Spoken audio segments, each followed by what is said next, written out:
There we go. Hey, how's it going, everyone? Thank you for joining us on the Political Deep Dive After Dark.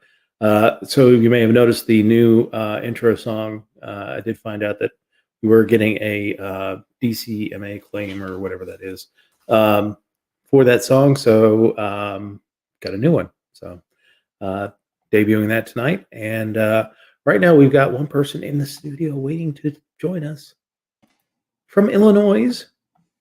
Emily, how you doing, Emily? Hey. Oh, just fine. Awesome. Eating pizza. Oh man, I love pizza. We got a really good, like a just kind of one of these mom and pop chains down the road from us called Rad Pies that does kind of that wood fired pizza with all the bubbles that get burnt. Oh god, Mm-hmm. so good. Being gluten-free has ruined my life They in actually regards to pizza. they do gluten free pizza, so they got gluten free bread. Yeah. Yeah, Yeah, there are some places who are churning out pretty good gluten-free crusts. yeah, absolutely. I hate that you have the gluten intolerance, but at least it's allowed people to develop new things that Mm-hmm. people didn't know what this was. Those issues were a while back and didn't know what was bothering them, and now we know and are creating cool things for it. So, Indeed. and the happiest of birthdays to you. Thank you. That is Turned the awesome. big 3-6. Oh God, I was 36 and back in my day. Back in my day. It's 11 years. So yeah, you're 11 years younger than I am. So young, Mm. so innocent. Sup, old man. uh, so what's going on this week? Let's check out some news. Now I know the one thing that we saw this week was the I call it the League of Extraordinary Dipshits. All these politicians went down to the border to talk about how the immigrant crisis that's going on at the border, and how we need to keep putting kids in cages. Whether it's the Biden administration putting people in kids in cages. Oh, Tyler says he's going to be on in 30 minutes, so awesome. But yeah, So, immigrant crisis caused by government, perpetuated by government, and somehow fixed by government. exactly. It's absurd that they call it a crisis and offensive, truly. Honestly, whenever a politician goes down there to score cheap political points against downtrodden people who are trying to make a better life for themselves, who are far harder working and will make much more societal contributions than any politician ever, the whole universe of them, uh, we should deport them. We'll do a hostage exchange. Any politician that shows up, we'll bring people in. I propose it Yeah. on like a 1 to 1,000 ratio. One politician goes over, we bring in 1,000. At least let the damn kids go. Jesus Christ. Yeah.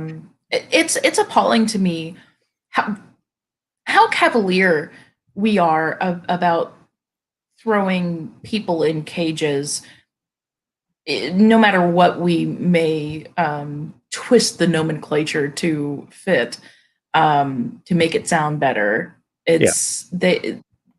These are human beings, not animals, um, and animals don't even belong in cages. But that's a different story. We're monsters. Yeah. It's truly horrific. It denies autonomy on every level, and in the name of, and especially for immigration, in the name of fucking what? They ain't us. They'll take our jobs. They're brown. Yeah, I mean Schrodinger's immigrant at one point. At the same time they're too lazy to work, but then they also take our jobs. Like, Mm-hmm. which is it? Which is it? Mm-hmm. you know, it's completely frustrating to see what's going on at the border. Completely disgusting to see my senator. You're in a fucking landlocked state in the middle of the damn country, on the East Coast, about as far removed from the border as you can be, and you're sitting there grandstanding on the border. Get the fuck out of here, you know? So West Virginia participated. Yeah, our Senator Shelley Moore Capito came down as part of the League of Extraordinary Dipshits. Dipshits they are. That's too kind a word. It's disgusting. It is. They're blatantly trying to profit off of as you said, downtrodden Yeah. people, and Yeah. Just cheap political points. And that's why we end up in West Virginia getting, dumbass state legislators willing to write bills to send money from our state coffers down to the border to build the wall. Like, there are towns that don't have running water in West Virginia. There's better places to spend if you're going to spend money. Now, I'm not a big proponent of government spending money because they fuck it up all the time. But the only way they get money is through force. Yeah, but you're going to take the money that we have that's just shrinking because our population is shrinking because you've mismanaged this state so terribly that we're going to take that finite resource that we have and we're going to just toss it to the damn border wall because we've got all of like 150 migrant workers in this state. I mean, we don't have like massive farms. Here in the Eastern Panhandle, we do have like apple farms, but like, massive industrial farming we don't have in West Virginia. We're trying to do some things with like hemp and things like that, but that's more localized, not non-commercial ventures. And so, making that much, again, she's just playing to the fear of other people coming into the United States, and they're all on welfare. I mean, West Virginia. No, they fucking are. West Virginia has one of the highest levels of people on some kind of public assistance. Many more people here are probably, could watch this by the grace of Uncle Sugar than any migrant coming across to work in the fields of South Texas or the chili fields of New Mexico. It's a tower so ivory. I can't even look at it. It's blinding. Yeah. It's infuriating. It is. And it begs the question, what's the real purpose? Why are we funneling money? I mean, I get that there's political points to be gained, but is that all that's being gained? Well, no. I mean, it's all political. I mean, it's it feeds into the narrative that the downtrodden in the United States are, well, we don't have jobs because we let all these people in, so they're gonna protect American jobs. So it's a gaslighting tactic. Absolutely. Those jobs aren't coming to West Virginia. If you're doing, we're not doing any grand construction projects here in West Virginia. We're not doing any grand agricultural projects here in West Virginia. If you're out of work because you worked in a coal mine for 30 years, now you're out of work because that's been automated. The immigrant's not coming to take your job. Your job was taken by a robot. And you need to, by the oligarchy, essentially. Let's get down to brass tacks. Exactly. Yep. And I'm not against capitalism, making things more efficient, utilizing technology to make jobs safer and cheaper. Fabulous. Yep. But let's be real. Like, who's lining the pockets of the big corporations who have the money to replace jobs with new technology? Oh yeah. Well, and Yeah. not only that, but I mean, look at this COVID bill that they did, the relief bill. Um, I don't want to look at that. Don't make me.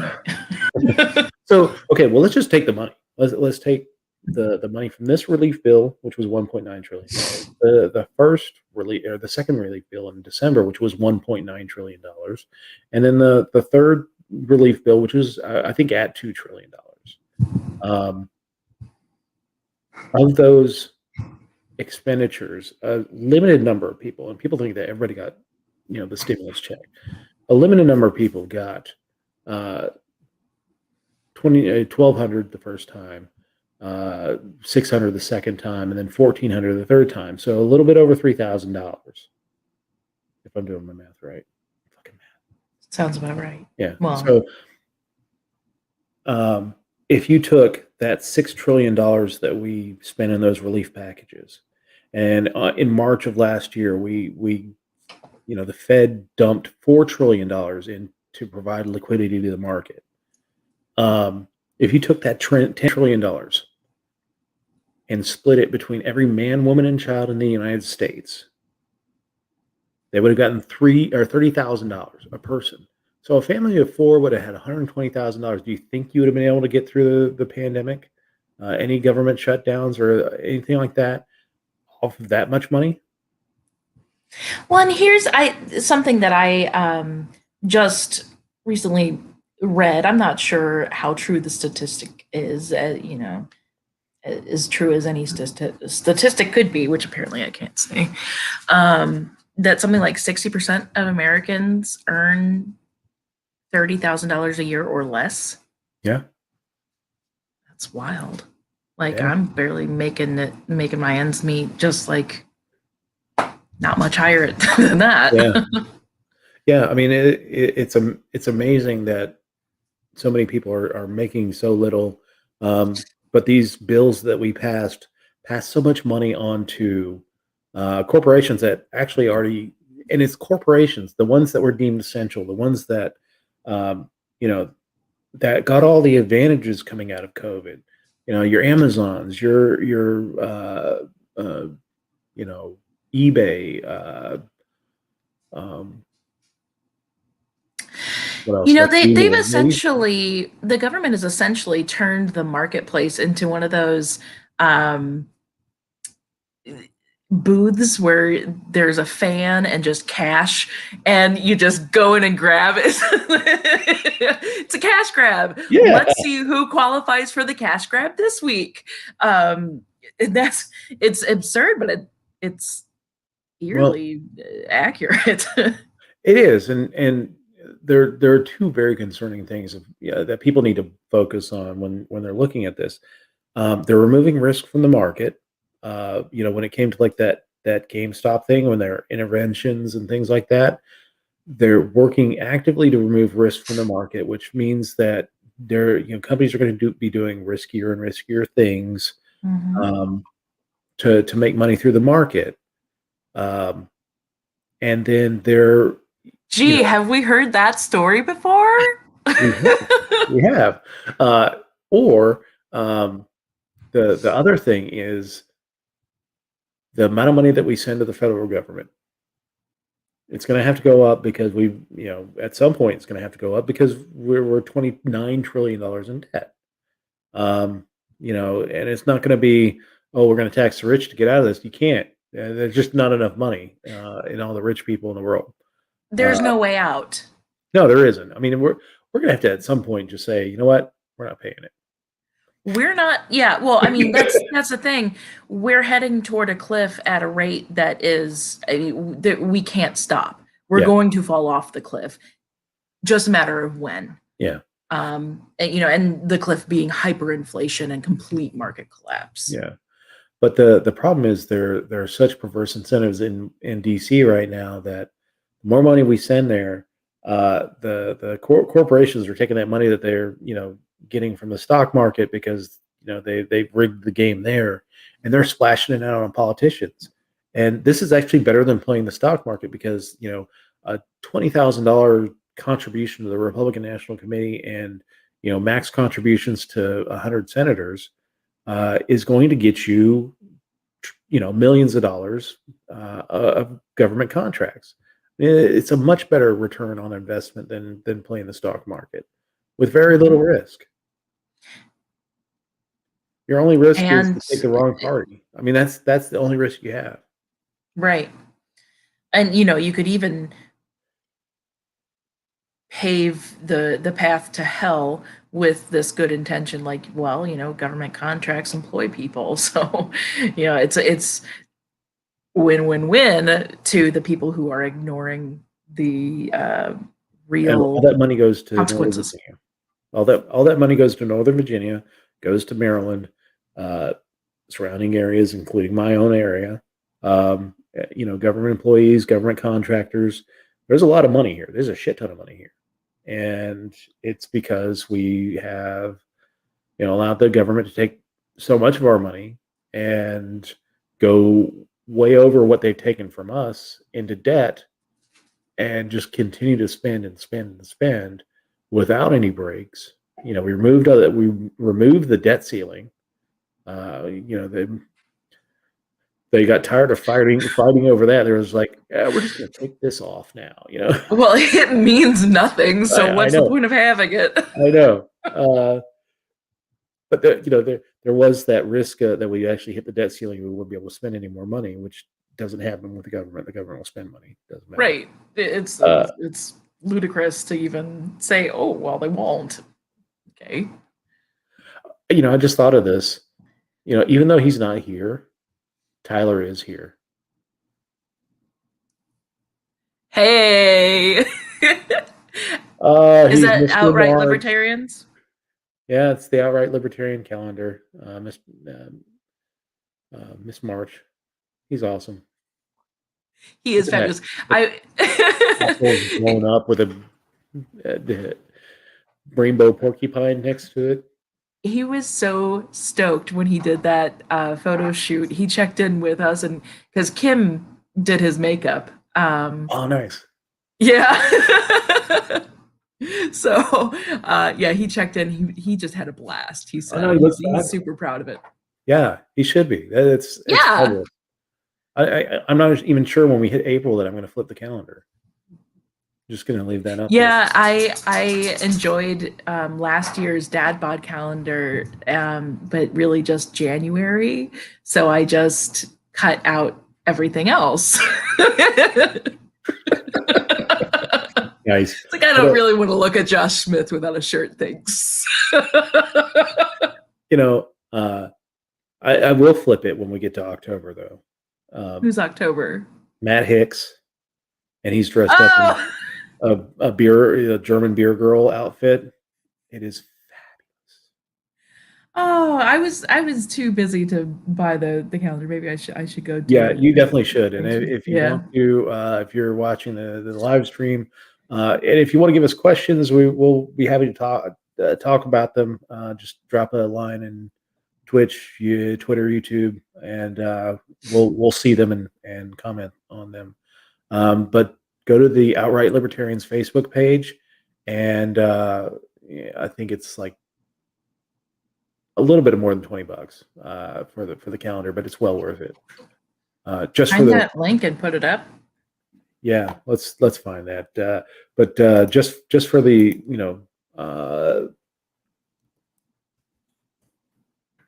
for Tyler's picture and Matt's picture alone, the first one is also awesome. It's Vermin Supreme.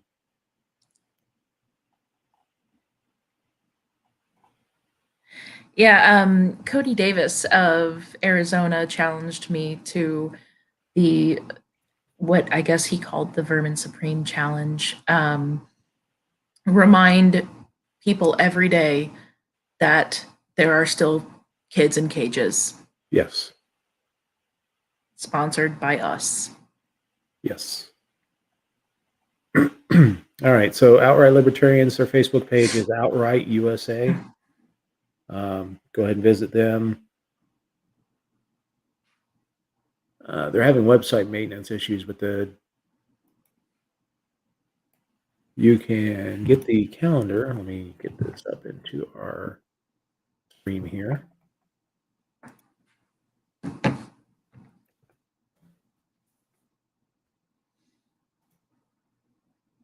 There we go. All right. Outright USA, CARRD.co. See if they got on here how much it is.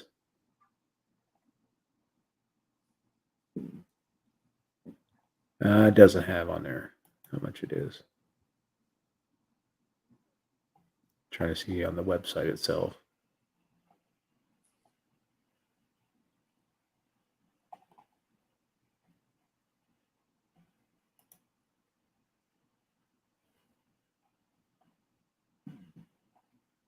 Okay. Ashley or somebody put on the website how much your calendar is. I know it's like just like it's kind of an odd number, but it's like 20 something dollars, like low 20s. But fantastic Worth it. calendar. Well worth it. Vermin, Matt Hicks, Tyler. I enjoyed the calendar. Tucker Coburn's in it. Chase Oliver's in it. So past guest Chase Oliver, he's awesome. But yeah. So we're starting to see opening up. Miami Beach today had overflow crowds. Gross. Well, it's spring break, so Yeah. Oh, true. Yeah. I still don't really want to be around people, but that has nothing to do with COVID. well, and all the hey bros there at spring break is just Right. it's a Not my scene. awful existence. I'm pretty sure. So definitely don't. Want Yeah, to terrible. I'm sure. But yeah, I'm so Tuesday. I'm getting my first shot. I got it contacted by the county, and they said, you old 45-plus-year-old asses can come get shots now. Actually, no, it's more because I have comorbidities that put me in the right level. So I could have gotten either way because my job would have given it to me this week as well. But I just wanted to get it done earlier because I've got convention season coming up. So I'll be going to the West Virginia convention in April, middle of April, going to Pennsylvania, going to North Carolina in June.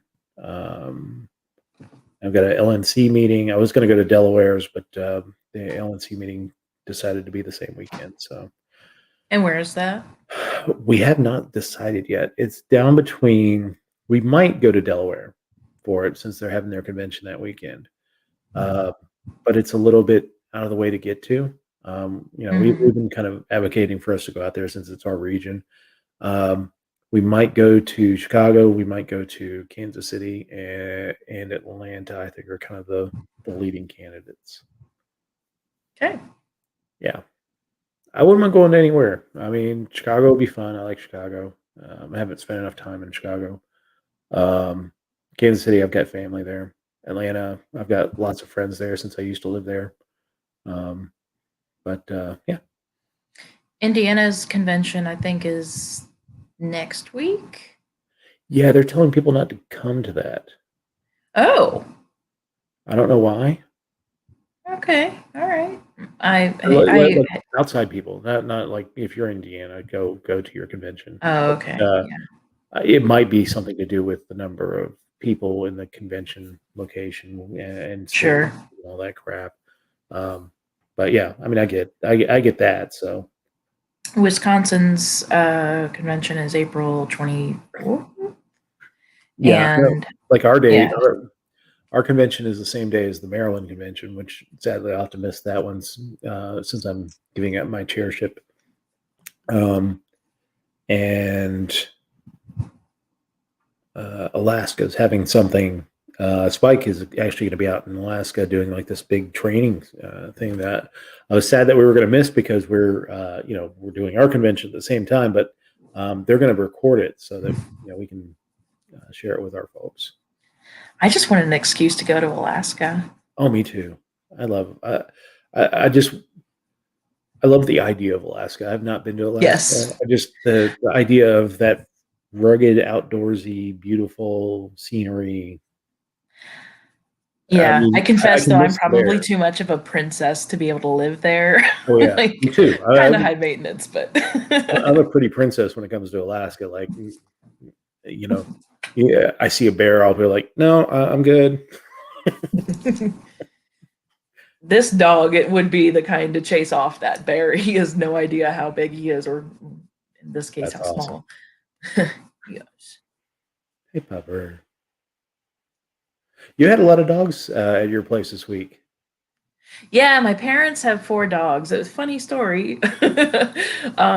So we didn't ever intend to have 4 dogs. They have enough land and space that it's all right. But 4 is a lot to take care of. So especially with 2 retired people, in 65 and 72, I think. So,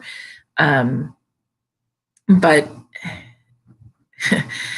we're the kind who, when one dog dies, we tend to go to the pound afterward and she's like, well, I guess we got to fill this hole. And then we had a dog who was hit by a driver not paying attention. She was this gorgeous white husky.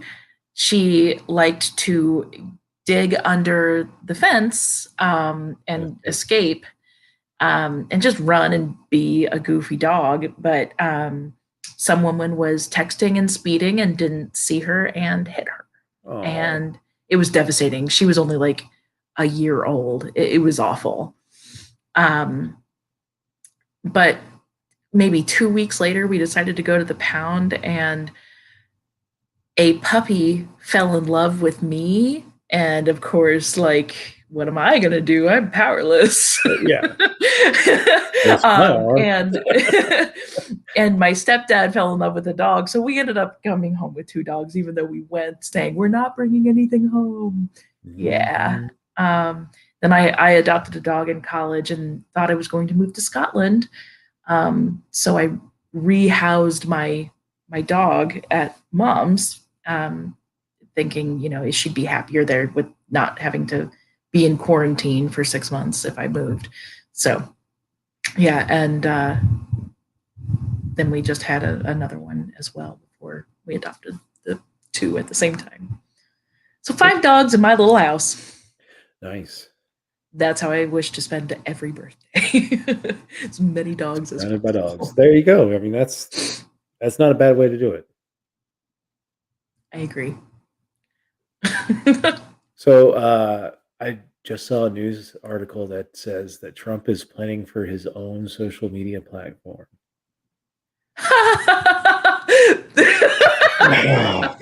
Oh man, that's kind of fantastic. Like, it's his money. Do what you want. But it's also like a fucking train wreck. Yeah. Well, not that he owes a whole lot of it. I mean, the financial documents we have seen about him, he's got a lot of money he owes that's coming due very soon, especially now that he's out of the White House. Yeah, that's pretty common for business. But here's the thing. He's got a lot of people who love throwing him money. Mm-hmm. And yeah, but I will guarantee you this show will not be on that platform. I'm not going there. I'd have enough problems with like MeWe and Minds. Like I tried to use those platforms before, and I'm like, I don't get it. I mean, there's a reason Facebook is successful. It's easy to use, and it's the algorithms are smart. The algorithms are bastards, is what they are. Yes, they are. I ended up buying a pair of leggings that I know every middle-aged woman is being advertised right now, because they make your butt look good. I have no butt. So I'm like, well, let's give it a go. We'll find out. All right. Yeah, Thanks to there's Facebook no hope for my algorithms. butt. So I'll send you a pair. oh, thank We'll you. we'll do comparison pictures. Yeah, no, butt still looks ugly. Oh my goodness. But yeah, I here's the crazy thing about Facebook. Like, you don't even have to like search for something. Like, you search for something online, and all of a sudden you see like a half dozen ads for it on Facebook. Yeah, that makes sense. But when you fucking dream something and then you see the You see ad, what I'm saying? like, Fucking get Facebook? out of my head, Facebook. What the fuck, man? Like, we were making fun. There was, I know I'm going to see this damn ad on my Facebook as soon as we're done. Right. There's that ad for that Capella cap or something like that. It's like the ultraviolet, like baseball cap that you put on your head when That you're must be something going that blind. is targeted to middle-aged men. Well, it didn't show up on my Facebook feed. Oh, It showed up on my wife's because we were all talking about it in her friend's living room. She looks at her phone like, "Oh my god, it's on me!" creepy. uh, I work at Ashley Furniture, and I just get constant ads for furniture because that's what I'm talking about when I'm at work. oh my goodness, yeah. I get a lot of stuff for like, streaming and podcasting and creating videos and shit like that. So a lot of times, yeah, and for me, like bells and whistles and stuff like that are, like, ooh, I want to play with it. So yeah, I have to stay my hand sometimes. I'm like, no, I can't. Don't buy that. You have to be a responsible adult and not buy that pair of leggings. I got Now I'm stimulated. intrigued. I blame it on the government. I'm not getting stimulated. That's the sad thing. I have to use traditional methods of getting stimulated. I don't think we need to hear those. We're talking about a massage. Oh, okay. Okay. Yeah. All right. So I don't see anything yet on my Facebook, but oh well. Yet. It's probably just loading them up on my feed as we talk. So. So I saw an article about how CBD and THC are being more widely acknowledged by the scientific community to help with COVID symptoms. Ooh. Yeah. So I should just stay high until this whole thing blows over. Yeah. Works for me. Sure. There's CBD has been shown to reduce inflammation in the body, which is directly tied to the harm of the cytokines released by the coronavirus. Yeah, absolutely. So if you are experiencing symptoms, get some CBD, because you can get that. I think pretty much everywhere. Yeah, I can go down to the street and get the CBD. The thing that I get concerned about is that they have these new strains of not illegal cannabis at these CBD smoke shops. Like THC 10 or something. I can't remember exactly what they call it, but I get worried when you start talking about like synthetic versions of weed. Everything's a chemical. Like even a banana is a chemical. Sure, so you can distill it and recreate it. I don't really have a problem with that. I just would like for it to be rigorously tested. Yeah, Sure. And I don't think they're rigorously testing it, but I'm not seeing like 15-year-olds dropping dead because they were doing synthetic weed. That was the big thing back in the day when they first started doing like synthetic weeds, was that somebody would get a bad batch of it and fuck up a few kids. Really?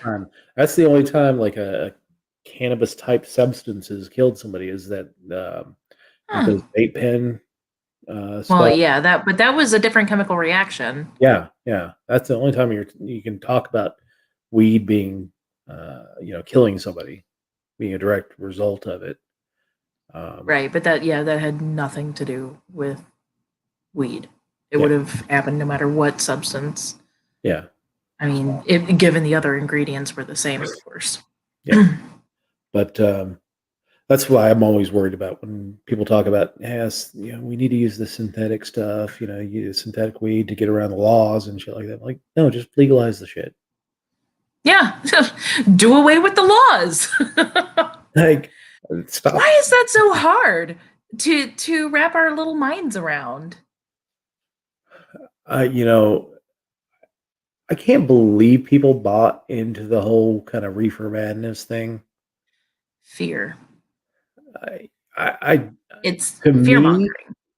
you watch it, like any of the stuff that they talk about, whether it's like the Dare stuff or the old original Reefer Madness, it was so over the top that it was like hardly believable. Like, any rational person could watch that and go like, yeah, that sounds stupid. Well, now from just your perspective is that any rational person would see that, Sure. but I mean, don't forget that back in the 30s, like a lot of people didn't have access. Well, I would say no one had access to the kind of information that we have access to now. Sure. But I mean, it was very common for women to be at home and uneducated, and they were the ones to make that kind of decision for their household and to pass it on to their children. You should hate this. Well, it also got to the husband saying that marijuana will make your white women sleep with brown men and cause them to have fear over that. Like, just ridiculous stuff. I mean, like, but it's excusable in the 30s. To me, it was excusable in the 30s because of that lack of information. But as we went through the 60s and that generation of people who did all kinds of drugs, and then we still have marijuana on Schedule 1. Yeah, it needs to be taken off without question. I would just say that, don't underestimate the power of fear, and especially the holdover of generational fear. Yeah. It's a tough thing to break. Yeah. Even my so I'm gonna tell on my stepdad a little bit. He was 20 in 1968. Okay. And we call him a hippie. He semantics us by saying, "Oh, I was a beach bum." Like, okay, whatever, hippie. Haircut. Yeah, get a haircut. Yeah. But he teases that he never did the stuff, but he totally did the stuff. Like, he was high a lot. He talked about, like hotboxing and all that stuff. And so and then he went on to grow up to be a chemical engineer, a biochemist, actually. So he's a smart cookie, and he got a hold of some scientific study that, is Tyler here? Hey, Tyler. What's up, guys? How are you? Good. Hey, look. You're a star. Where's my finger? There it is. Look. I was like, I was not even gone. Yeah, you were here with us the whole time. That's right. Look, watching over me. as you watch the Capitol burn. I don't support the surveillance state. I am the surveillance state. Well, it's yeah. Are you the angel over my shoulder, or are you the devil over my shoulder? I like to Is think it's that a little really a column question, A, column B. Like, you're kind of like iffy about some of the decisions I make, but then you go through with them and you're like, that's a lot of fun. Sure, I'm going to be hungover as shit tomorrow, but that was a lot of fun. Oh my goodness. So, So I was just telling about my stepdad and how scientific studies can be skewed to show danger where there is none, and he held on to it, and so this pot smoking hippie grew up, read a scientific study, and then now thinks it's terribly unhealthy for you when he knows firsthand that yeah. it's not.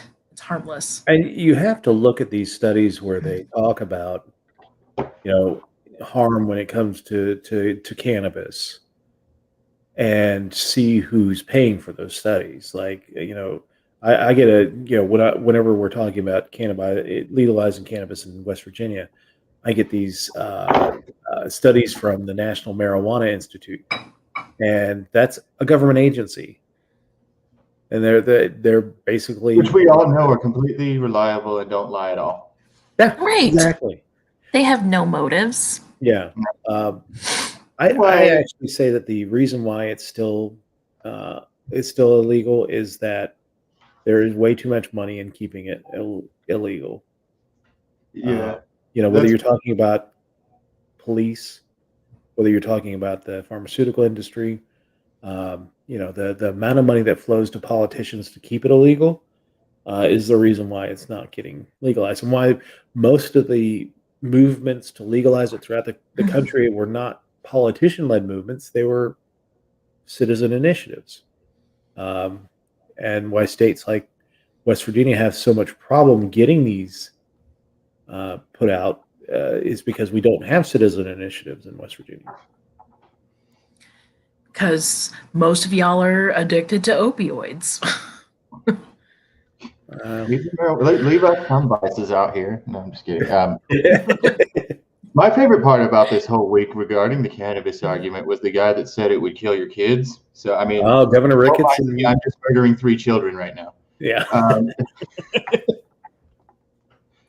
Well, let's not forget the benefit that, keeping it criminalized is keeping brown people in jail. And that's really what we're after, isn't it? Well, that's why it was illegal to begin with, so. Yeah. Yeah. And it's, you every year I think, wow, we're getting to that point where we're going to be able to, we hit that tipping point where perhaps the federal government's ever, going to be like, all right, let's just fucking legalize and get this off our plate. But it never comes because there is that much money in this program. And there's, whether you're talking about asset forfeiture, when you're talking about, the war on drugs and how much money we're, giving to police departments to look tough on crime. I just don't know that we're ever going to get to a point federally where they're going to, in my lifetime, whether we're going to get to the point locally, federally, where we're going to make it a non-scheduled drug. I mean, do you really think that within our lifetime the government isn't going to completely collapse? There's always that. And not that I'm not a collapsitarian, but like I said earlier, we're heading towards this cliff. The monetary signs are there, certainly. I don't, but I also don't. I would not be surprised to see us at one point just say, you know what, we created money out of thin air. Debt be gone. Huh. Now, will it piss off China? Sure. Will it piss off every creditor that we have, including a lot of American citizens who hold, U.S. government debt? I mean, I suppose that could happen, but it's too complicated for them to just be able to do something like that. I don't think it will happen. It's far more likely that we keep on ostriching and ignoring the problem until it gets out of hand, like what we're doing now, and then the people overthrow. I mean, just look at historical examples. This is not new, and every It's gonna time be it the ends last in throw. revolt. It's going to be the last throws of a desperate government to make that move. That, will it work? I don't know. I doubt it, but I mean, I just can't even see them. Like, I can see them trying. I just can't see it even yeah, I don't know that it coming works. to fruition in any way. Yeah, but if we collapse completely, then none of our creditors get paid anyway. So Right. And not that I'm rooting for either option, except no, for maybe, no, death you don't to want that. tyrants. Yeah, I mean, like when we were talking around the January 6th crap, you don't want, like, people talk about, oh, I'm ready for the boogaloo. No, you're not. No one's ready. No. Well, I don't care how many guns you have. You only have two hands. And who's going to be doing that? I say death to tyrants, but I'm not going to kill anyone. Like, I'm sorry, what, Tyler? I'm like, poser. I'm just kidding. Yeah, I know, right? No, people aren't ready to kill. No.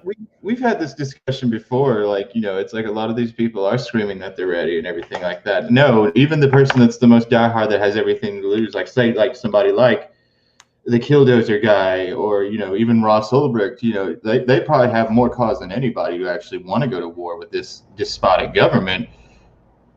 They're not even going to be ready to take another life, I don't think. Like, even people that have been in combat with the military and everything like that, that they're not ready to take a life. I certain as hell wasn't. Like, and it's fascinating to me though. It's like, I guess it's what worries me when I see like the arguments about them wanting to go to war and everything like that, because I'm wondering if social media isn't actually slowly turning us all into a bunch of sociopaths, where being ready is not the question. It's like, are you going to feel remorse even if you do have to? Yeah. Like, well, yeah, we've othered everyone. Like, they're whether they're like us versus Republicans and Democrats. Oh, they're the other. Like, this isn't new either. Yeah, it's taken on a new iteration, but this, I mean, people have been afraid of other tribes since has been tribes. So it's the old. It's not a social media created problem, is what. No, I mean the British were professionals at this. The whole divide and conquer. You keep the tribes warring with each other, and they can't focus enough to turn their attention towards what the fuck you're doing to their country. And when the British were always like, like, yeah, we're gonna leave, and they're gone. They're like, peace out. Here's some nice buildings. And then it just turns into a shit show afterwards. I mean, like what we're doing now. Yeah. Right. I don't think social media is the cause. To circle back, I don't think social media is the cause, but it's certainly got a hand in the desensitization of it. Oh, sure. But I what I think I wanted to say was, you're desensitized until you're face to face.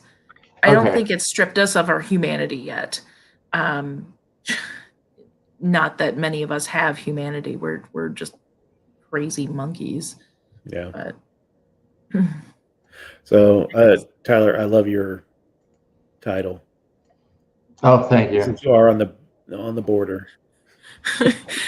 Wasn't it spelled correctly when you first started, and now it's not? Yeah, I had to consult the new wave of border experts on Facebook, and I have been led to believe this is the correct spelling. So that's right. That is right. So we were talking about that earlier. The League of Extraordinary Dipshits. Although Emily thinks that's not harsh. Thank you guys for sending Capito down. By the way, she was a delight. Yeah, and she's done nothing but the last few days has just been slamming the border issue. I'm like, look, you are a landlocked state in the middle of the eastern side of the country with no foreign border anywhere near you. What the hell are you there for? Right, and that's the big like her. I can ignore because she's proven that she's an idiot. in other areas. So it's like, a lot of people, even in her own party, have lost faith in her. Yeah. Which is refreshing to see. I'm like, oh my God, my home state's doing something. Well, no, it's just because she didn't stop the steal. That's why they've lost faith in her. Right. But it was our governor down here in Arizona. I have a back scratcher, by the way. That's It awesome. was our governor down here in Arizona that he actually, I think, had like a little bit of a slip, because he even said the only crisis at the border is one that we made. And I was like, Thank you. right, hold on. Like, did you mean to say that? I think he was trying to like put the blame at Biden's doorstep. And it just kind of came out. And I was like, ooh, he's not going to be allowed on camera for a few weeks. Jeez.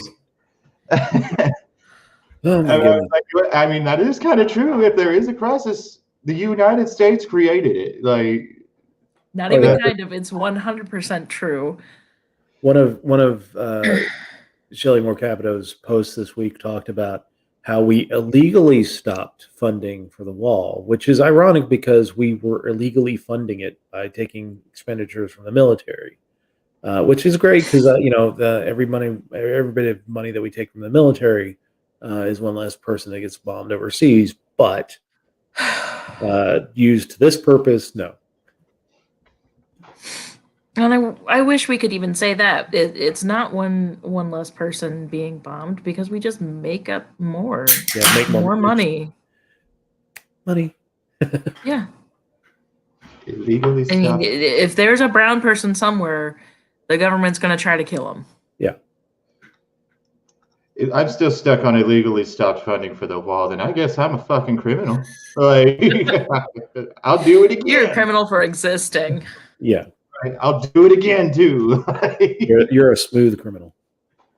Like, I'm sorry, was that supposed to make me feel bad? Like, you're a criminal because you won't waste trillions of dollars on this vanity project. Okay. I posted on the wall when she posted that. I was like, I hope that it's torn down and sold for scrap. Absolutely worthless. People are weird. Everything about this whole border thing's gotten crazy down here. And it was kind of funny because we did spend a lot of time. I was down there supporting a fellow anarchist at this point. He doesn't associate with the LP anymore, but I was down there hanging out with him, supporting him, and because he's a DJ and he was performing there in El Paso, and we spent a lot of time on the border, like looking over. There's Juarez, and then you like step back over here, you're back in El Paso and everything, like going through this little gate and everything. But it was just, I mean, yeah, it's a little bit run down and everything like that, but there's really not a big crisis or anything. There's one of the camps I think are like not too far from there. Everything like that. It's crazy because I don't know. It's such a hybrid culture down there in these border towns, like down there near like Huachuca, Arizona, and then like El Paso, Texas.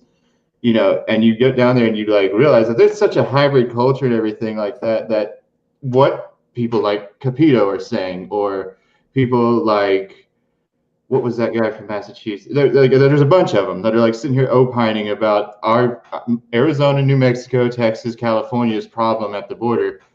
And we're all like down here like, what the hell are you talking about? Yeah. Like, well, your governor said this. My governor has also got his pockets lined by several of these construction companies that are working on this damn vanity project. So, yeah, of course he's going to make woe is me and, oh my God, we're dying in the streets down here. No, if there's people dying in the streets, you go to apartments in Phoenix and just shoot the guy for making salsa with his girlfriend. Thank you.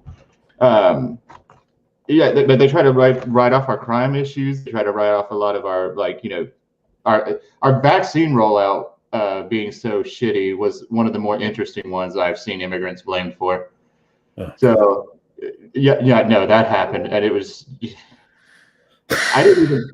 This is how bad it made me feel, as far as like frying. Like I smell burnt toast. I couldn't even respond to the stupidity of it. Like I read that, and they had like this big essay of why it was an immigrant's fault that the vaccine rollout flunked in Arizona. And yeah, by the end of it, I was like, I taste metal and smell burnt toast. Like, I find me. Oh yeah, I mean there's sometimes I read something on Facebook that just I get about halfway through it and I'm like, no, this is gonna make me way too irrationally angry. Like you kind of want to respond to be like, dude, you're a dumbass, but to get to that point that you get all the way down to the bottom of that, no, it's not worth the mental exhaustion to deal with it.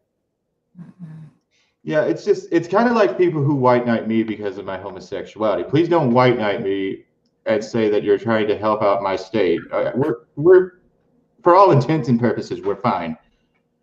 Like, same with Texas. Like, that's what I did that stupid little post the other day. Like, I'm screaming at the border. And I almost wanted to film it where I was just screaming into Mexico, crisis! Like,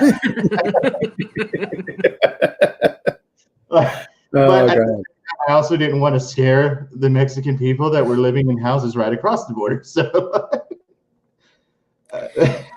it was okay to terrify the people on the Texas side of things because, like, the guy that was parked across from us had a Trump sticker. So, that would have been funny. Like, I would have actually loved to have been flipped off. Just to get that in the background of the picture. Yeah. It's like it's this like silly white knighting and saying that they're doing it to help out our states down here and stuff like that. And then they're like saying, well, they're doing this to our economy. I was like Capito, like, doing certain things to this economy and stuff like that. I was like, no. West Virginia's economy is not at the fault of the Mexican people. No, because I mean, outside of really Martinsburg, in this area, we've got some migrant labor here because we do have a lot of apple orchards and stuff like that. But we don't have like large scale construction projects. We don't have large scale agricultural projects in this main meat of the state. I would be interested to see how few actual migrants we have in West Virginia. I would actually be interested in that too, to be honest. Because I don't think there's a whole lot. She's just making, she's selling the fear of all these backwoods folks that think that, all of our finite jobs, you're not working in the coal mine because, somebody took your job. No, a robot took your job. Right. You need to get re-education to work in another career, or perhaps let's get the state legislature to remove occupational licensing so we can all learn how to serve one another. Right. Oh, hey. Organic growth of the economy would be fan-damn-tastic rather than waiting from some savior corporation. Nope. Reactionary for us. Nope. It needs to be laced with some mild racism. It has to come with like hating another group, and then get back to me. Then the American people are ready to listen to that. Yeah. So, part of overcoming anything is understanding it. And so forgive me while I digress a bit, because this all stems from fear. And so we must understand the level of control that fear has over our bodies. It's evolutionary, and there's just a very small part of our brain called the amygdala, or the lizard brain, as it's commonly called. Lizard people. Right. It's one of the oldest parts of our brain, evolutionarily speaking, and it is responsible for fight, flight, freeze, our stress responses. Yeah. What's important though is it's absolutely incapable of logic. And yet it has a like super highway pipeline to the rest of your body. So if the amygdala says anything, the rest of your body is forced to listen. And so that's why it's so easy to say, hey, there's a tiger in those bushes. And whomever hears that will freak out and run away from the tiger in the bushes. And, there's no logic there. So that's why good people who aren't racist or classist or, whatever ist fall prey so easily because they aren't stopping to think, well, is that even a bush? Are there even tigers in this area? Like, you must stop and listen to what you're being sold. And especially if you're afraid, you must stop and observe your fear in order to put a stop to it. So that's end of my very TED Talk. valuable lessons right there. That's awesome. Lifetime of therapy hitting you right there. There you go. So what else is going on in the world today? Let's see. Oh, we talked earlier about Trump planning to make his own social media company. Yeah. I wonder if it's going to be called the Office. It's going to be hugespace.com. Only dipshits. God. I haven't seen anything about that. I did see. I had my train of thought. It had something to do with him too.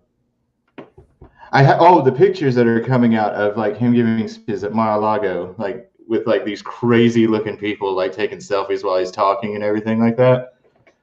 Have you seen those pictures yet? No, I haven't. Oh my gosh, it's like somebody. The original post, and I wish I could remember who did it, but they compiled all these photos from searching Instagram, and it's like he gives down there. One, Melania and him have not been seen together, I think, since he left office.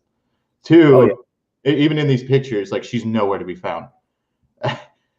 Two, like all these people like have this look like their closest companion, and this is okay, but their closest companion and only companion is someone of the animal variety and doesn't get a lot of human interaction. Like these people are like that you can see the like weird fervor in their eyes, like they legitimately worship this guy, and it's kind of terrifying, but also kind of deeply satisfying that that's his like his exposure to the world right now. Like, look at all my crazy people. Like, I mean, do something productive. Like open like another Studio 54. Like do something productive with these people, and I mean, they look like a lot of drugs and just have a fucking ball. Stop running for president. Stop trying to control shit. Just there's not much time left for this dude. Like, although I did see a comment about him because there was a picture that I did see of him, wearing one of his red "Make America Great Again" hats. Wearing a white polo and khakis, and he's just kind of standing in an odd position. Like, I don't know how he does it, but somebody said that he looks like somebody who is you remember the half horse, half man person who's had the back half of the horse cut off. That's the way he stands. And if you look at his stance, it looks like he's sticking his butt out for some reason. It's really odd. Like, I don't know if he's trying to do something to make himself look slimmer, but it's just a very odd stance for someone to stand in. Somebody drew like a centaur body on him one time, and it made me laugh because the way he's and I ever since I've seen it, like every time I see it, like that angle that they take that picture, that's all I see now. It's like the horse's body. Oh, and there's the post talking about with like the Studio 54 types. Well, technically we're all half centaurs. Oh, here's one. That's fucking amazing. All right, hold on a second. It's a small picture, but it kind of just demonstrates him standing in his weird way. Let's see. Share screen. Okay. Chrome tab. I'm in a yawning fit. I should probably head off for the night. Okay. It was a pleasure. I'm sorry I didn't get to see more and talk to you more. I'll see you next week, though. Yes. Absolutely. I will be in Indiana next weekend, so. Ooh. All right. Good Good night, gentlemen. Good night. Good night. Sorry. Well, there it is. That's his stance. Like he's kind of leaning forward, like he's into a headwind. I'm king of the world. The world, it's beautiful, huge. All right, now good night. All right, good night. Yeah, man. Haven't seen you in a bit, and I was like, we're almost gonna get through March, and I'm not gonna have him on during March while he's on the calendar. So I know. I don't know if I'm gonna be. It's a fantastic picture. It's like one of the best pictures in there. I probably won't change the calendar until October when Matt Hicks. October. Oh, Matt Hicks looks beautiful in it. Oh my God, that is a fabulous picture. So, yeah, that's my alter ego. Could you not? This is mine and David's thing. Sorry, I don't know what the dog's barking at. Anywho, yeah, no. Matt's is really cool. Actually, my alter ego's name is Anne Roberta Key.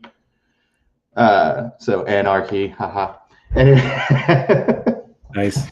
So yeah, and the picture. I don't know if you had shown them what the picture is. We took this picture before January 6th. It had nothing to do with me mocking what happened. I'm just glad I wasn't Miss January. Yeah, that would have been a bad look. we got a little bit of a joke, me and Chase Oliver right now. Instead of Nostradamus, I'm Nostradamus. So okay, so you got to explain the House Bottomsworth versus Senator Topworthy. Okay, it's Lord Thompson and Senator Bottomsworth, because the House of Bottomsworth does not believe in a monarchy nor any type of hierarchical structure under one. Yes. So I don't even remember. It was in Tennessee. I don't know how we got started on the conversation, but Chrissy Wickers egged on an argument between me and him, and it was a facetious one. We weren't actually fighting. Yeah. And then I don't know what in my head, it was probably the moonshine I was offered. Nice. But I went into a British accent fit and just started throwing out old Victorian insults at him and everything like that. So, and so the names are subtle jabs at the sexual positions of those in same-sex couples. So that's where the Thompson and Bottomsworth comes from. So anyway, Chase made a comment back. He's like, "Listen here, Senator Bottomsworth," or something like that. And Christy sat there and egged it on and everything like that. And I was like, "Oh, fuck you!" Or I'll say it again, Lord Thompson, "Fuck you!" And so it took off from there. Then there were memes made. There are gonna be T-shirts made at some point. We talked about that, showing up to National with our T-shirts that have our identifiers, and then on the back, who joins what house. Yeah. We've already got, Dave Jones, the chair of the Tennessee party. He's in House Bottomsworth. What's that? He's Baron von Barrington. Baron von Barrington. That's awesome. And then Chrissy has been dubbed Lady Nipplingsley, for obvious reasons, and it's just So it's one of those things that are it's such an obscure niche joke that will probably never die. Almost like the nipple thing. I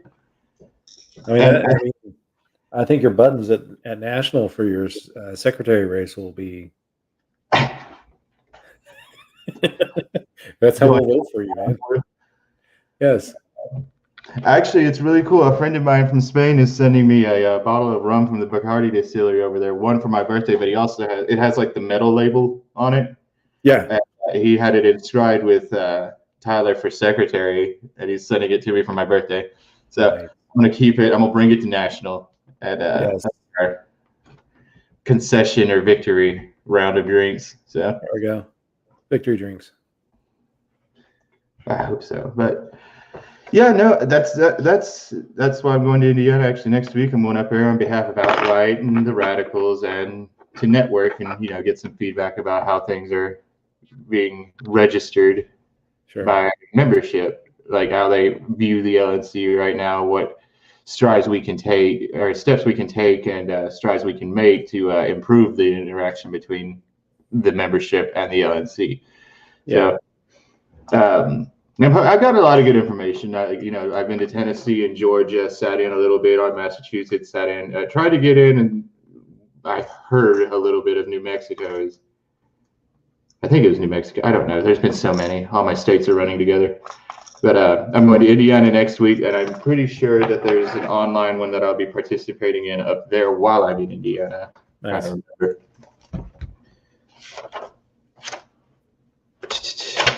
Oh, no. Wait.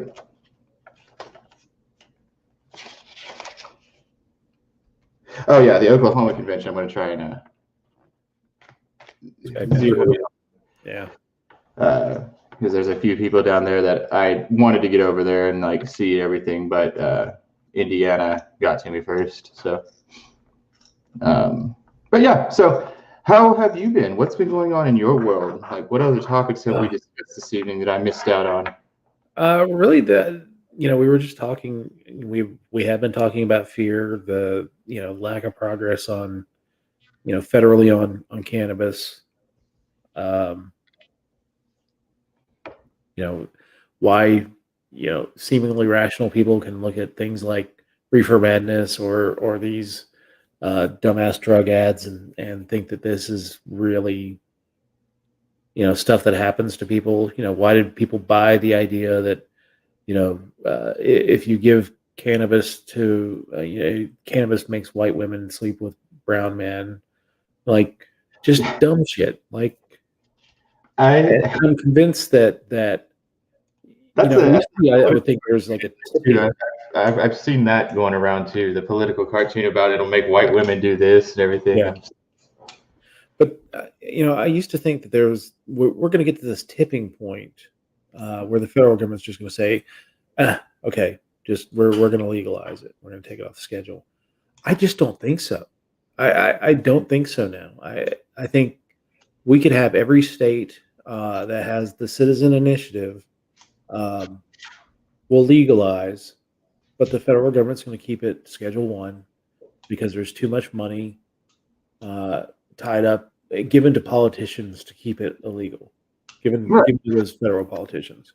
Well, actually, it's really interesting because me and a friend of mine that I met down there in El Paso, me and him sat and talked about this for like 6 hours last night.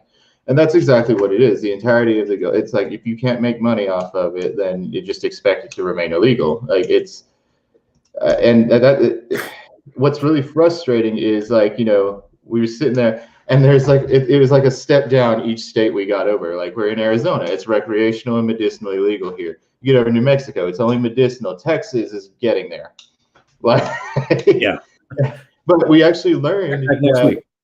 They're still finding ways to actually kind of make money off of it. But at the same time, it's a little bit, if that's how they're doing it, like that's a little bit more of an honest way to do it, I guess. But I guess the medical license that this friend of mine has from Arizona, all he's got to do is go in and scan it at dispensaries in New Mexico, and it'll automatically enter into New Mexico's system. Oh, wow. Yeah, it's actually really interesting. Like we got all this information, by the way, from the hotel clerk. Which is fantastic. Like, yeah. Because like that was one of the first questions he walked when he walked in. He was like, "Are you guys a green state?" He's like, "What do you mean?" I was like, "Is it legal here?" And guys like, "Oh no, man, you got to go across to New Mexico with a medical card." I'm like, "Oh, well." Yeah, at least New Mexico's close. Now, it's interesting when they do stuff like that in New Mexico or in Texas. Back in the day, it used to be like lotteries, state lottery, or Powerball. Back in the day, Texas had it legal, and New Mexico did not have a legal lottery. They had the religious objections to have gambling in the state. As we started getting any casinos, they did finally do a lottery in New Mexico. But before that, the biggest money making lottery retailers were all on the border counties of Texas, like The biggest one was actually close to the college town I went to college in, Portales, New Mexico, and whenever they had like a big draw, thousands of dollars went into Texas. And, I talked to one of the politicians. I was like, "Why are you guys not doing a lottery? Like, what is the fear of doing the lottery? Because you're losing a lot of money to the state of Texas, and now Texas is losing a lot of money to New Mexico. Um, you know, Oh, for sure. And I think that this sounds silly, but it's like you don't learn anything about it unless you talk to these people. The hotel clerk was telling us, like, that's why there's been a bigger movement to push to just legalize it municipally in El Paso. Because it's like that's the recognition. It's like, well, that's a lot of friggin' money we're losing out on. Like, it's like, if you guys were interested in doing that, I gave him my number and everything. I was like, reach out. We've got a county party here or a county affiliate here that would love to come and help back you up on that. Like, so hopefully, with a talk to a hotel clerk, maybe we'll get we'll kick the ball off in getting marijuana legalized in Texas, starting with El Paso.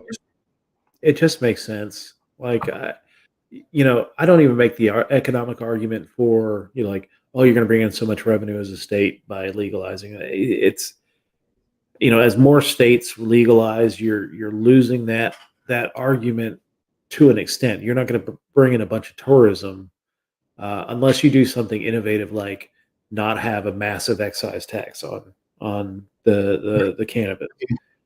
You'll bring in a lot of tourists that kind of leave their hotel rooms. Yeah, well, that's the thing. I mean, if enterprising, somebody enterprising could do like a weed and bee bread and breakfast type deal,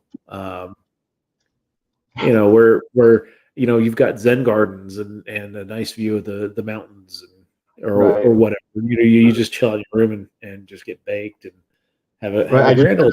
My head of like a little old lady running a bed and breakfast, and like she hands you a menu, and the top of it's Granny's Wake and Bake Special. Nice.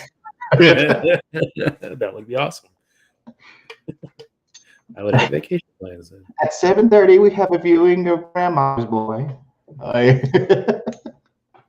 Oh my God. Or you don't mess with Zohan. Right? It's just all that really like weirdly comedic movies, just like you would laugh at if you were stoned. Yes. Right?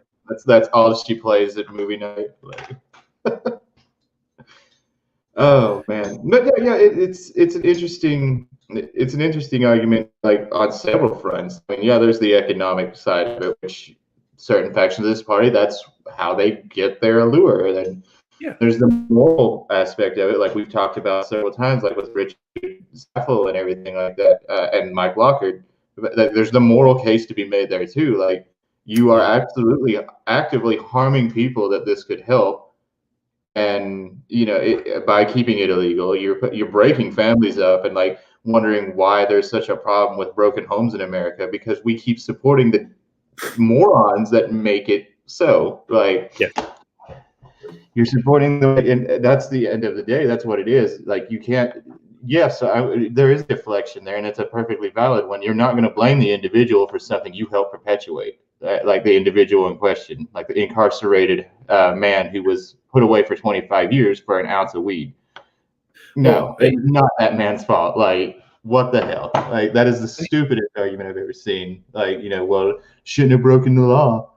Like, yeah. Well, and here's the disappointing thing. Like, there was hope that, perhaps the Biden administration will go a little easier on cannabis, that perhaps they would do something about it. And then you see the story this week that they're rounding up employees of the White House and suspending them, firing them. And I get that there are certain aspects of like security clearance where, if you lied about having done cannabis before, that it becomes an issue. But, that's a clear signal that nothing's going to change. And that's the frustrating thing, is like, get the Democrats in. They're going to change a lot. No, they're not. They when you look at all the measures that have passed in the country, they've all been citizen-led initiatives. There's very few examples of a legislature passing a recreational marijuana legalization because they don't want to be on the record of as being the person that voted to legalize weed. They want that put on the citizens. Right. You keep breaking up. I'm sorry. That's why I look confused. Oh. But yeah, it's frustrating to watch. When I saw that news this week, and you're like, God damn it! Just one thing that if we could get, if we could get the federal government out of the cannabis game, the incarceration game of cannabis, then you can start making that case when we start seeing the positive results. All right, let's start looking at these other drugs. Let's start ending the war on drugs so that we can start treating this as a healthcare issue rather than a law and order issue. Exactly. Excuse me. And the law and order issue of it is too, because like I said, there's that idiot that said it's going to kill kids, and then there's the other one that's still hinging on the propaganda that it's a gateway drug and everything like that. Yes. I am and have been an enthusiast of marijuana for probably about 3 or 4 years now at this point. I never once hit it and said, you know what sounds good right now? Heroin. And it's a dumb, there's not even a way, I don't know how that caught on as such a mainstream argument either. Yeah, you're a little bit more relaxed. You might try that alcohol that you haven't tried before or something like that. But never once have I ever seen somebody go from pothead straight into crack. Yeah. For me, it's the people that make the argument that, marijuana today is way more evil than it was, when we were smoking it.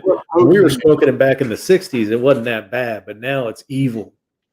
And it's like, no, they're just learning how to, do something that's a little more attuned to this or something that's a little more attuned to that.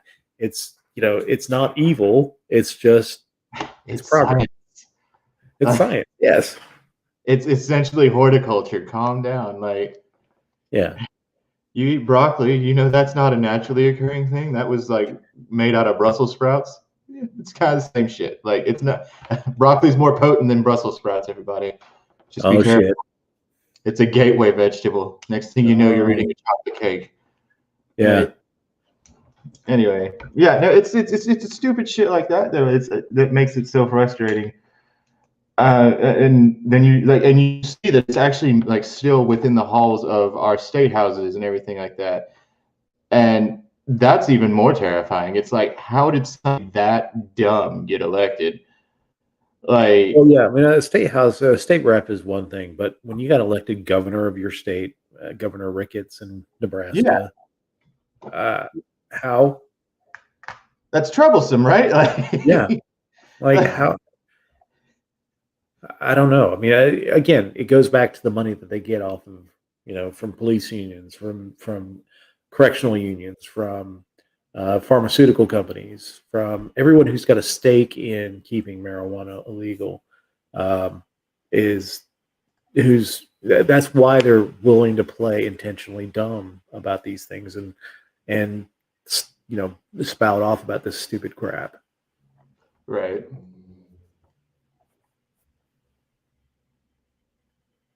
Hold on. Well, yeah, I'm sorry. I was just saying I'm just about done for the evening because I'm tired. I got to get up early. And I'm exhausted too. I took this weekend off of traveling to kind of take a break and everything like that. Took 5. Also had to go get tested. Yeah. I'm negative. COVID free. So is Jax. We're fine. So so I didn't have any plans to travel this weekend anyway, but that either way I was not going to. So but we're negative, and so I will be in Indiana next week when I join you guys. So I'll actually, probably be on the same sleep schedule as you guys for a little bit. So well, no, you're going to be at a convention. You're not going to have any sleep. I hope you're wrong. I might actually go down and see Lauren McKinnon and get a tattoo. To be honest. Oh, sweet. So yeah, you're probably right. Probably no sleep at all because she lives in South Bend. So Where's and, the convention at? Is it in Indy or it's in Fishers. Fishers? Okay. Where the hell's that? I have no idea. If I'm not mistaken, it's like maybe an hour from Indy. I don't know. I haven't lived there in a long time. I've been to Fishers before for various reasons, but I don't recall exactly how far it is from Indy. Okay. That is the closest airport I can fly into. So. Yeah. Okay. Well, have fun doing that, man. I will. I'm looking forward to seeing people like Jared Hall and Yeah. King Jared. so some new friends I made, Liz and Cassie down in Tennessee. Yeah. Well, Indiana's got a lot of stuff good going for it. They got some great candidates for their They're state. opening up a bunch of affiliates too. Yeah, and which I'm super excited to see. And I think that has a lot to do with Rainwater's race. I think, but we're definitely going to see a lot of big things coming out of Indiana, and I'm excited for it. It's going to be huge. So Huge. Yeah, that affiliate has always been, one of the brighter spots. The Indiana's just, and that's why the Republicans tried to take their ballot access this year, and we were able to successfully fight it off. So, it's great. They're a model that should be followed. Absolutely, yeah. But yeah, I'm excited, and when I'm doing the call with you next week, I'll see if I can't get some of our friends from Indiana to come say hi. Absolutely. But you have a good night, sir. I'm going to go. Show next week. It's Women in Politics. So Emily's going to be on the show. Kim Ruff's going to be on the show. Amy Brown from West Virginia is going to be on the show. My sister. So be an interesting show. Nice. Yeah, that's actually really cool. I like that. I'll set. If you would like to just keep it a women panel next week, let me know too. No. I mean, the After Dark show will be the same, but and anybody who wants to come over and be on the After Dark shows is more than welcome. But we'll have our normal hijinks. Okay. Well, you have a good night, sir. All right, sir. Thank you for joining us. This battle and save Arizona from falling like Texas did in the crisis. Oh my God, it's the crisis. But oh my God, are they playing any Toby Keith songs to keep the troops strong? We're trying to sacrifice our Pabst Blue Ribbon and see if he will come and save us. So, did you put it outside your door? I did with a goat. Can a skull? Yeah. No, he doesn't like skull. He prefers the Kodiak. The Kodiak. Okay. He's not quite, that trashy, but just trashy enough. So, I say that sir. I used to dip Kodiak, so I can say it. There you go. All right, good sir. Thank you so much for joining us, and we'll see everyone on the Political Deep Dive next Sunday night at 8:00. Take care, everyone.